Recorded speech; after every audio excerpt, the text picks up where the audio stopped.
Oke, senyawa karbon anorganik umumnya mempunyai sifat-sifat: A. Hanya dapat disintesis oleh makhluk hidup. B. Molekulnya mempunyai rantai atom karbon.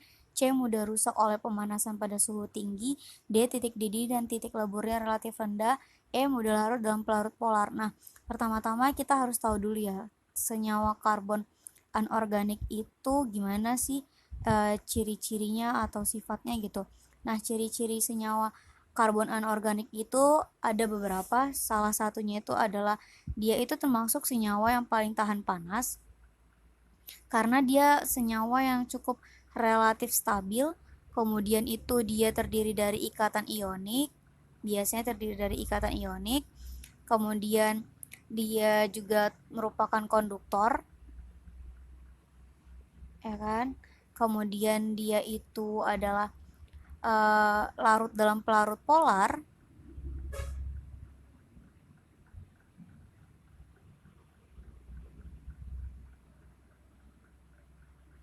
Memiliki titik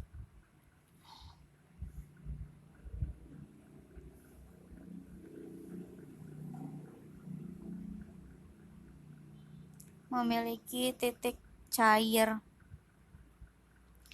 yang rendah, tetapi titik didihnya itu tinggi gitu.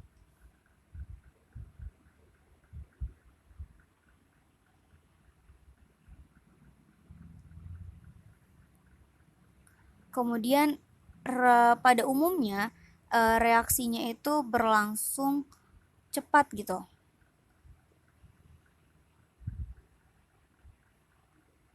Nah, berdasarkan sifat-sifat ini atau berdasarkan ciri-ciri ini, maka teman-teman bisa lihat ya, mana yang tepat untuk senyawa anorganik.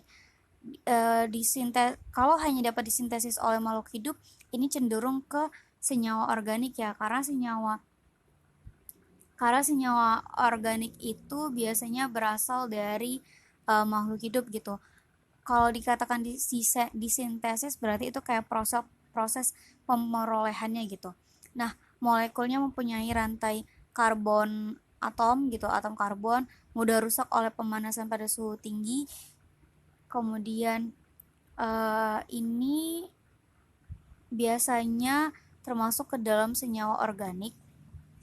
Dia mudah rusak atau tidak tahan panas.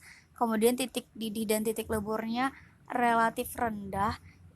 Ini kalau untuk titik didih yang rendah itu biasanya ke senyawa organik gitu.